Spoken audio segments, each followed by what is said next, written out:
సృష్టికర్త ఒక బ్రహ్మ, అతనిని సృష్టించినదొక అమ్మ.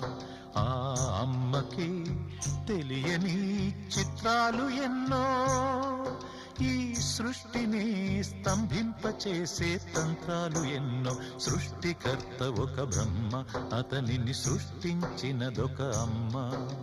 సృష్టికర్త ఒక బ్రహ్మ, అతనిని సృష్టించినదొక అమ్మ.